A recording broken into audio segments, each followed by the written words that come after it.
Dumble amps are not just valuable because they're expensive. They're valuable because amazing guitar players that we look up to, like John Mayer, Joe Bonamassa, Carlos Santana, Mark Tremonti, Robin Ford, that's just naming a couple, love them and use them and swear by them and pay those crazy prices. I did a podcast with the owner of Amplified Nation talking about all of the Dumbles and a little history of them and his company, and it's on our second channel. And yes, we have a second channel now. If you go down to the description down below, you can watch that. It's about 35 minutes and it was very insightful. So the owner says, hey, do you want to check out one of the amps? I'm like, sure, send it out.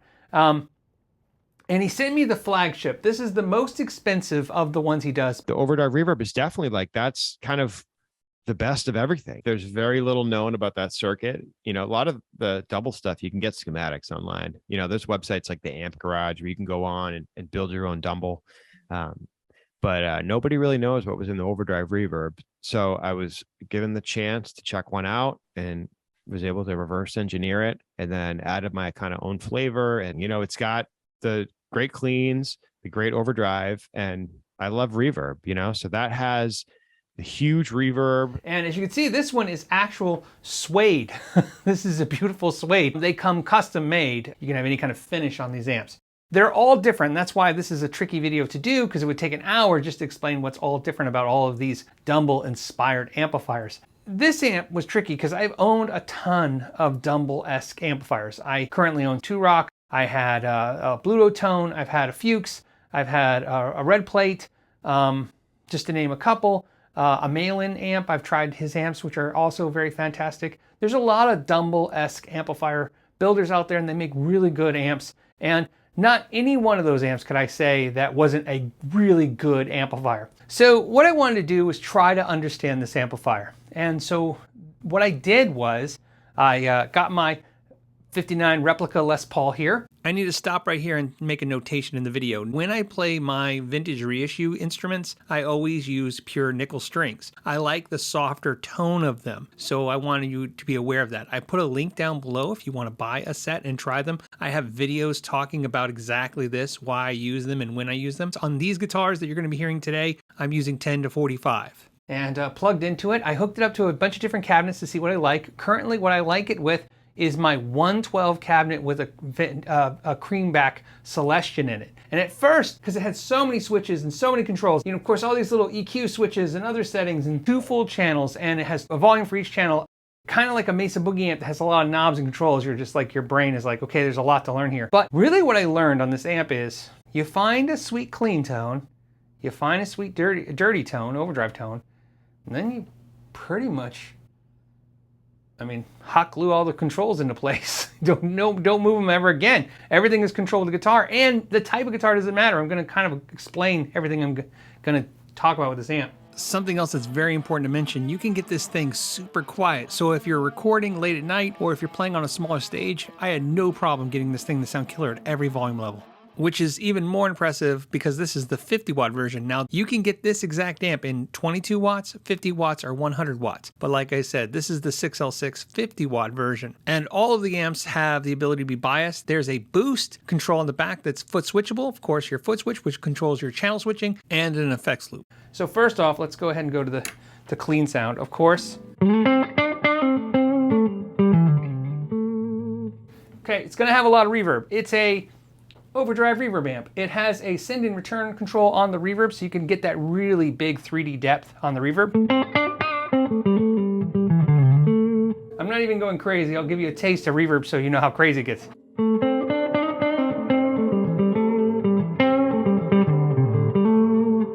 Now, one thing about this particular Dumble-esque amplifier and the others that I played is, you know, they're kind of notoriously known to a lot of players as like these ultimate clean tones, but the clean is always, to me, I like to call it dangerous. Like, I feel like it's about to break up any second.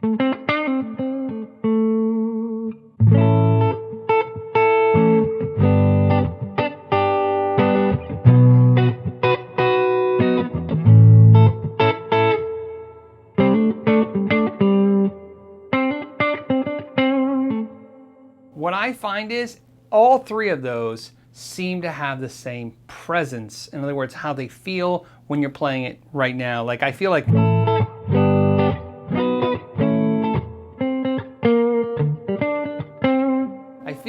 whether I play a note, 2 notes, or a bunch of notes, it feels very full sounding. And I think that's what all these really amazing, talented artists are kind of gravitating towards with this amplifier. I found myself playing stuff I never play, ever. And I'm never going to tell you guys on this channel that gear makes you sound better or gear makes you better. I don't really know if that's true. I think, like practicing, gear can enhance things. Obviously, it improves the situation. But every once in a while you play a piece of gear, whether it's an amp or a pedal or guitar, and your playing changes because I feel like less things are obstructing me. And I'm going to switch to the Overdrive to show you.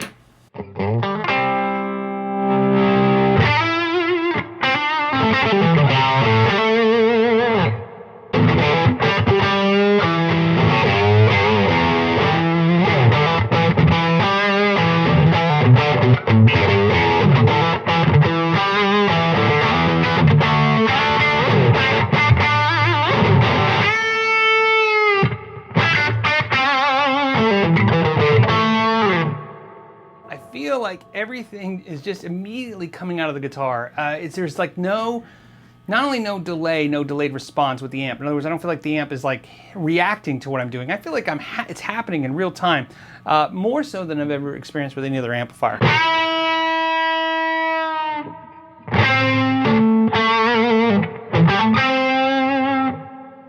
Kick some of that reverb down.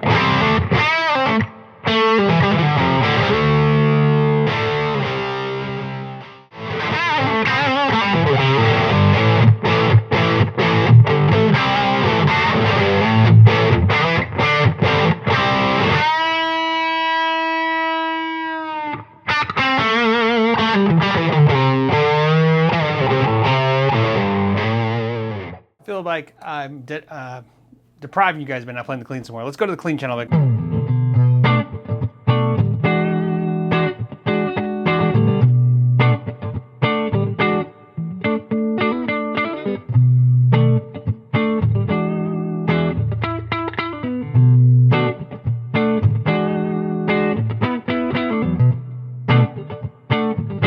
You know what it is funny is that I feel like that lick I just played it.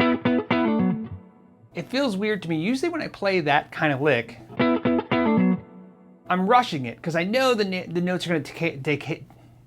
I know the notes are going to decay off a little bit, and I know that I want to like. But I play it on this amp, it's like.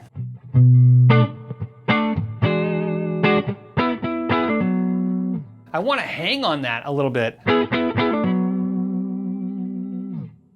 I feel like it's great. Now, I'm going to tell you guys, I think a lot of the things that are in this amp, you can simulate. Here's what I mean by that. I think a compression or sustain pedal, or any combination of that kind of type of pedal, compressor, sustainer, I think that would enhance it. A little bit of a boost pedal, something to boost the input of your amplifier. Again, maybe a little EQ pedal. I think those 3 pedals right there in any combination of in front of or in the effects loop of your current amp, whether that's, you know, your standard Fender amp or standard Marshall amp, whatever, you will get a lot of the feelings I'm getting out of this amp. So to argue that you can't get this out of any other amp is absolutely silly. That's not what I think. I don't think, that's how I always took it, as when I would see these artists playing these Dumbles, like, you can't get anything like a Dumble. And I think playing this amp, given that it's supposed to be a pretty good representation of what a Dumble is, playing this amp and then playing my other amps, what I can tell you is that none of my amps, which is, there's a lot of different amps that I've played over the years and currently have, none of them do what this amp does by themselves. Every amplifier needs something, whether that, like I said, a boost, an EQ in the effects loop, maybe a compressor, or they need to be turned up a lot louder to get to where this amp was. And again, there's pedals that will simulate doing this, overdrive pedals and all kinds of amp in a box pedals that are similar to the Dumbles style. What Dumbles doing, this big, mid-rangey, throaty, full dynamic sound where everything is responsive. That being said, playing this amp and playing all the ways that you can simulate this amp still would win to me. There's no doubt in my mind that playing all that stuff would get you there and you're fine. And that's probably why guitarists, like those guitarists I mentioned, those famous guitar players that have Dumbles, when they don't sometimes bring their Dumbles. They bring other things. I think what they've learned is to simulate the Dumble sound. What's great is this.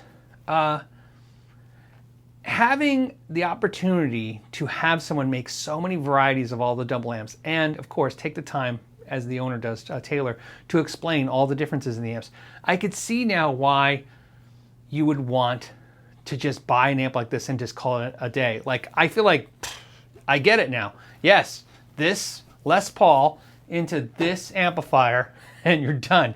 I can tell you something, I don't know why I would add anything to this Dumble other than maybe a boost pedal of some sort, right? Some kind of pedal to kind of help stack even more the gains, kind of layer the tones. But I want to show you something really cool. I'm going to change guitars now. I'm going to change to a Strat. So let me go grab the Strat.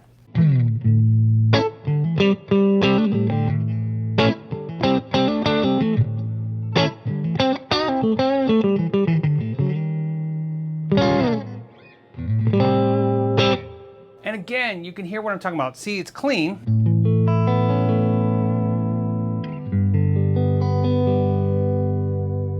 But it also wants a breakup as soon as you dig in.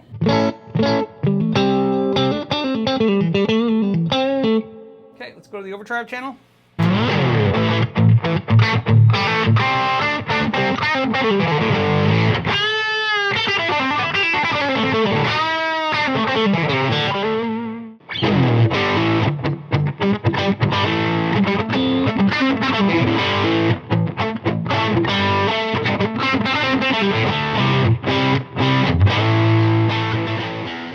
It's not something that I think that every guitar player needs to run out and buy. I'm not telling you like, man, if you don't own this amplifier, you don't have a good amplifier. There are some major qualities about a ton of amplifiers that I love, but I have to say, I can see why if you're looking for what this amplifier does, I don't know of another amplifier that does it, other than maybe, like I said, a couple of the other really expensive Dumble-esque amplifiers I've talked about earlier.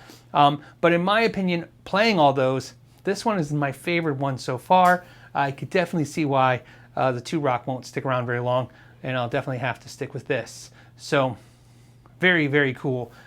If you want to check out more information, I would normally tell you to check out their website down below, but like I said, check out the interview I did with him. You get a real sense of who he is, the owner that is, where the designs came from, what inspired him, and how much passion he has, and how he was able to get his hands on so many different Dumbles to even figure out how to do this. It's a really good interview. I really loved it. It's one of my favorite interviews I've ever done, and that says a lot because there's some of my favorite artists on those interviews on that channel. So check out that channel as well. As always, I want to thank you so much for indulging me today and this little journey that I got to have, and I hope you guys learned something or at least got entertained. As always, thank you so much for your time. Till the next time, know your gear.